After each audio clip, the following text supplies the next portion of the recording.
ETF index mutual funds నేర్చుకుని stock మార్కెట్లో రాణించాలనుకుంటున్నారా? వెంటనే ఈ నెంబర్కి కాల్ చేయండి.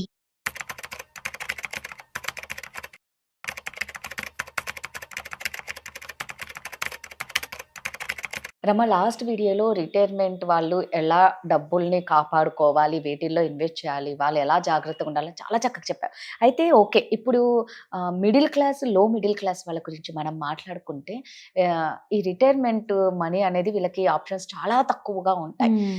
ఏదో చిన్న చిన్న బిజినెస్ చేసుకునే వాళ్ళు వీళ్ళైనా సరే. సో వీళ్ళు కూడా నువ్వు లాస్ట్ టైం లాగా చెప్పినట్టే వీళ్ళు ఏమన్నా మనీ సేవ్ చేసుకోనికి కొంచెం అంత అమౌంట్ కాకపోయినా కొంచెం అమౌంట్ ఏమన్నా ఇన్వెస్ట్ చేస్తే రిటర్న్స్ ఎక్కువ వచ్చే స్కీమ్స్ ఏమన్నా ఉంటాయి? నువ్వు అన్నట్లు ఇది చాలా ఇంపార్టెంట్. ఎందుకంటే ఇప్పుడు ఎంప్లాయీస్ కానీ, గవర్నమెంట్ ఎంప్లాయీస్ కానీ ఇంత అమౌంట్ కనబడుతుంది, ఇంత అమౌంట్ వస్తుంది. బట్ అలా కాకుండా చాలా మంది ఉన్నారు ఇప్పట్లోని. చాలా మంది ఫ్రీలాన్సింగ్ చేసేవాళ్ళు, జొమాటో, స్విగ్గీలో వర్క్ చేసేవాళ్ళు, చిన్న చిన్న వ్యాపారాలు చేసుకునే వాళ్ళు చాలా మంది ఉన్నారు, డెలివరీ బాయ్స్ అని ప్రతి ఒక్కరు ఉన్నారు. సో వీళ్ళు కూడా రిటైర్మెంట్ కి ప్లాన్ చేసుకోవచ్చు. అంటే ఎక్కువ హ్యూజ్ అమౌంట్స్ అని నేను చెప్పను, బట్ అలాగే నువ్వు అన్నట్టు గవర్నమెంట్ స్కీమ్సే కొన్ని ఉన్నాయి, వాటిలో ఇన్వెస్ట్ చేసుకున్నా కూడా ఎంతో కొంత వీళ్ళకి బెనిఫిట్ ఉంటుంది. బట్ నా ఫస్ట్ ప్రిఫరెన్స్ నేను ఎప్పుడు చెప్పేది మ్యూచువల్ ఫండ్సే.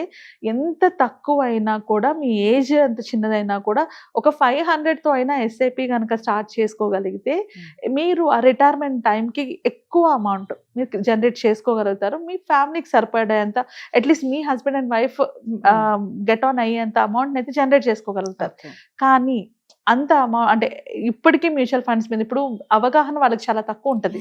బేసికల్లీ మనం ఎంత చెప్పినా కూడా రిస్క్ అంటే ఉన్నదే 500. నేను 500 దాచుకున్నప్పుడు అంత రిస్క్ పెట్టాలి అన్న భయం చాలా మందిలో ఉంటది. అందుకని మ్యూచువల్ ఫండ్ లో రావాలన్నా కూడా భయపడతారమ్మో, ఇప్పుడు ఏమైనా మార్కెట్ అయితే నాకు నేను దాచుకున్న ఆ ఒక్క రూపాయి కూడా పోకూడదని. సో అలాంటి వాళ్ళకి కొన్ని గవర్నమెంట్ స్కీమ్స్ ఉన్నాయి. ఎక్కువ మనకి బెనిఫిట్స్ వస్తాయని నేను చెప్పను కానీ, బట్ ఎంతో కొంత బెనిఫిట్స్ అయితే వాటి వల్ల వాళ్ళకి వస్తాయి కాబట్టి వాటి గురించి తెలుసుకోవాలి కాబట్టి నేను చెప్తాను. అందులో ఫస్ట్ మనకు వచ్చేటప్పటికి స్మాల్ వ్యాపారం చేసే వాళ్ళకి, అంటే చిన్న చిన్న బిజినెస్లు, అంటే కిరాణా షాప్ అని, బజ్జీ షాప్ అని, ఇట్లా చిన్న చిన్న వ్యాపారాలు చేసుకునే వాళ్ళకి PMLVMY వ్యాపారి మన్ధన్ అని చెప్పేసి ప్రధానమంత్రి ఇది ఒక స్కీమ్ ఉంది.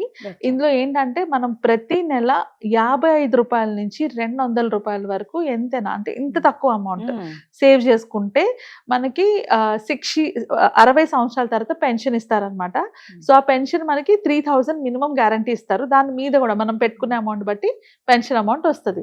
సో ఇది మనం అంటే ఏ ఏజ్ నుంచి అయినా స్టార్ట్ చేసుకోవచ్చు. దీనికి లిమిట్స్ లేవు, ఎలాంటి కండిషన్స్ అప్లై కూడా కాదు. జస్ట్ మనం మీ సేవ నుంచి కానీ లేకపోతే ఆన్లైన్లో కానీ దీనికి అప్లై చేసుకోవచ్చు. అప్లై చేసుకుంటే మనకి మినిమం 3000 అయినా పెన్షన్ అయితే నెలకి వస్తుంది. సో మనం కట్టాల్సిన అమౌంట్ కూడా పెద్ద అమౌంట్ కాదు, 55 రూపాయల నుంచి స్టార్ట్ చేసుకోవచ్చు 200 రూపాయల వరకు. సో ఇది స్పెసిఫిక్ గా వ్యాపారాలు, చిన్న చిన్న వ్యాపారాలు చేసుకునే వాళ్ళకి, అంటే బజ్జీ షాప్లని ఇట్లా చిన్న చిన్న వ్యాపారాలు చేసే వాళ్ళకి ఇది పిఎంది ఇది ఒకటి ఉంది. అండ్ సెకండ్ వచ్చేటప్పటికి PMKMY అని, అంటే కిసాన్ మన్ధన్, ప్రధాన మంత్రి కిసాన్ మన్ధన్ యోజన అనేసి. ఇది ఏంటంటే ఫార్మర్స్ కి, ఎవరైతే చిన్న చిన్న ఫార్మర్స్ ఉంటారో వాళ్ళకి గ్యారంటీడ్ గా రిటర్న్ రావడానికి ఇది. దీనికి కూడా 55 రూపాయల నుంచి 200 రూపాయల వరకు ఎంతైనా మినిమం సేవ్ చేసుకోవచ్చు. సో 60 ఏళ్ల దగ్గర నుంచి ప్రతి నెల వాళ్ళు ఉన్నంత వరకు నెలకి 3000 రూపాయలు గవర్నమెంట్ పెన్షన్ రూపాయలు వస్తుంది. ఆన్ అండ్ అబౌవ్, అంటే వాళ్ళకి గవర్నమెంట్ వచ్చే ఫ్రీ స్కీమ్స్ కాకుండా ఇది అడిషనల్ గా వాళ్ళకి వస్తుంది అనమాట. ఇది స్పెసిఫిక్ గా ఫార్మర్స్, ఎవరైతే చిన్న చిన్న ఫార్మర్స్ ఉంటారో వాళ్ళు. ఇద్దరు హస్బెండ్ పేరు మీద తీసుకోవచ్చు, వైఫ్ పేరు మీద తీసుకోవచ్చు. దీనికి ఏమి అంటే లిమిట్స్ కానీ ఇలాంటివి ఏమి లేవు కాబట్టి ఎవరైనా ఈ పాలసీని తీసుకోవచ్చు. అండ్ నెక్స్ట్ వచ్చేటప్పటికి PMSYM అంటారు, అంటే ప్రధాన మంత్రి శ్రమ్ యోగి మాన్ధన్. ఇందులోని 15,000 కన్నా తక్కువ జీతం వచ్చిన వాళ్ళు దీంట్లో ఇన్వెస్ట్ చేసుకోవచ్చు. అంటే కేటగిరీ వైజ్ చూసుకుంటే వ్యాపారం ఫస్ట్ చెప్పాను, వాళ్ళకు ఒక పాలసీ ఉంది, అలాగే ఫార్మర్స్ కి ఒక పాలసీ ఉంది. ఇప్పుడు 15,000 నెలకి అంతకన్నా తక్కువ వచ్చే వాళ్ళకు కూడా ఈ పాలసీ అనమాట. దీంట్లో కూడా సేమ్ గ్యారంటీడ్ గా 3000 రూపాయలు రిటర్న్ ఇస్తారు at the age of 60. Minimum amount 55 నుంచి 200 రూపీస్ వరకు ఇన్వెస్ట్ చేసుకోవచ్చు దీంట్లో కూడా. అండ్ తర్వాతకి వచ్చేటప్పటికి మన అందరికీ తెలిసిందే PPF, పబ్లిక్ ప్రావిడెంట్ ఫండ్ కొంచెం నాకు అమౌంట్ ఎక్కువే వస్తుంది, నేను నెలకి ఒక 50,000 60,000 తెచ్చుకుంటున్నాను అనుకున్న ప్రతి ఒక్కరు కూడా పీపీఎఫ్ తీసుకోవచ్చు. అంటే మీకు కంపెనీ తరఫు నుంచి ఎలాంటి పెన్షన్ లేనప్పుడు, రిటైర్మెంట్ ప్లానింగ్ ఏది లేనప్పుడు PPF is the best option ఇలాంటి వాళ్ళకి. సో అది ఏ పోస్ట్ ఆఫీస్ లో అయినా తీసుకోవచ్చు. మనం పీపీఎఫ్ లో మనకి రిటర్న్స్ మనకి 7.4% ఉంటుంది. మనం ఎంతైనా ఇన్వెస్ట్ చేసుకోవచ్చు. దాంట్లో మనకేమి ఇంతే పెట్టుకోవాలి, గ్యారంటీ ఇంత వస్తుందని ఏమీ ఉండదు, ఎంతైనా పెట్టుకోవచ్చు. 15 years లాక్-ఇన్ పీరియడ్ ఉంటుంది పీపీఎఫ్ కి. తర్వాత అందరికీ తెలిసిందే ఈపీఎఫ్. అది ప్రతి కంపెనీలోని కొంచెం పెద్ద రిజిస్టర్డ్ కంపెనీలో ఎక్కడ ఉన్నా కూడా మనకి ఈపీఎఫ్ వస్తుంది. ఈపీఎఫ్ లోని మనకి అంటే మనము కంపెనీ ఇచ్చింది కాకుండా, మనం పెట్టుకుంది కాకుండా ఎక్స్ట్రాగా కూడా ఇన్వెస్ట్ చేసుకోవాలంటే చేసుకోవచ్చు. బట్ ఈపీఎఫ్ అన్నది కేవలం మీ రిటైర్మెంట్ కోసమనే మైండ్ లో పెట్టుకోండి. అంటే ఇప్పుడు ఇవి ఏ స్కీమ్స్ లో కట్టినా కూడా ఇది నా రిటైర్మెంట్ కోసం నేను టచ్ చేయను అనుకున్నప్పుడే మీ రిటైర్మెంట్ ప్లానింగ్ అవుతుంది. ఎగ్జాంపుల్ చెప్పాలి అంటే మనకి పిల్లల ఎడ్యుకేషన్ కావాలంటే దానికి, అంటే చిల్డ్రన్ ఎడ్యుకేషన్ కోసం మనకి లోన్ వస్తుంది, ఇల్లు కొనుక్కోవాలంటే లోన్ వస్తుంది, కార్ కొనుక్కోవాలంటే లోన్ వస్తుంది, మనకు లైఫ్ లో కావాలనుకున్న ప్రతి గోల్ కి లోన్ వస్తుంది. ఒక్క రిటైర్మెంట్ కి తప్పితే, రిటైర్మెంట్ కి నాకు డబ్బులు కావాలంటే ఎవ్వరు లోన్ ఇవ్వరు. సో దానికోసం ప్లానింగ్ అనేది చాలా చాలా ఇంపార్టెంట్. సో అందుకనే ఇలాంటి చిన్న స్కీమ్స్, అంటే మీకు ఎంత వీలైతే అంత మాత్రం ఇన్వెస్ట్ చేసుకోండి, ఎక్కువ ఇన్వెస్ట్ చేయమని నేను చెప్పను. బట్ అది దానికోసం మాత్రమే ఉంచుకోవాలి, రిటైర్మెంట్ కోసం మాత్రమే ఆ స్కీమ్ ని వాడుకోవాలి. మనం అలా కాకుండా మార్చుకొని, అంటే ఆ డబ్బులు అవసరం వచ్చిందని తీసుకునేటట్టు పెట్టుకోవద్దు. ఇది నేను ఇంకా నా రిటైర్మెంట్ కోసం తప్పితే ఇంక దేనికి వాడను అన్న పాయింట్ లోనే ఇన్వెస్ట్మెంట్ చేసుకుంటే అప్పుడు మీ రిటైర్మెంట్ కి ఇది ఎంతో కొంత యూజ్ అవుతుంది. నెక్స్ట్ ఎంప్లాయీస్ కి, స్పెసిఫిక్ గా ఎంప్లాయీస్ కి ఎవరైతే ఈపీఎఫ్ లో ఉంటారో, అంటే నేను ఆల్రెడీ ఎంప్లాయీ ప్రావిడెంట్ ఫండ్ లోని నేను కొంత అమౌంట్ కట్ అవుతుంది, నేను ఇంకా అమౌంట్ కట్టాలనుకుంటున్నాను అనుకున్న వాళ్ళు వీపీఎఫ్ తీసుకోవచ్చు. వాలంటరీ పెన్షన్ ఫండ్ అంటారు అది. సో అది కూడా మనకి సేమ్ ఈపీఎఫ్ లో ఎంత రిటర్న్స్ వస్తాయి అంతే రిటర్న్స్ వస్తుంది. దానికి ట్యాక్స్ బెనిఫిట్ ఉంది, దానికి మీకు కంట్రోల్ ఉంటుంది. అంటే మీకు ఎప్పుడైనా కావాలంటే విత్డ్రా చేసుకునే కంట్రోల్ దానికి ఉంటుంది. అది మీరు వాలంటీర్ కింద మీకు ఓన్ గా మీరు ఎక్స్ట్రా ఇచ్చుకుంటున్నది. ఆ నెక్స్ట్ మనకి గవర్నమెంట్ ప్రతి ఒక్కరికి అవైల్ చేస్తున్న నెక్స్ట్ ఆప్షన్, కొంచెం ఎక్కువ అమౌంట్ నేను దాయగలను అండ్ కొంచెం రిస్క్ కూడా నేను తీసుకోగలను అనుకున్న వాళ్ళు ఎన్పిఎస్ లో పెట్టుకోవచ్చు. ఎన్పిఎస్ గురించి నేను చాలాసార్లు డిస్కస్ చేసి ఉంటాను కదా, నేను చాలా వీడియోస్ లో చెప్పాను ఎన్పిఎస్ గురించి. సో నేషనల్ పెన్షన్ సిస్టమ్, దీంట్లోని 18 ఏళ్ళ నుంచి 70 ఏళ్ళ వరకు ఎవరైనా, అంటే అబౌవ్ 60 వాళ్ళు కూడా ఎన్పిఎస్ లో ఇన్వెస్ట్ చేసుకోవచ్చు, వాళ్ళకు కూడా ఆప్షన్ ఉంది.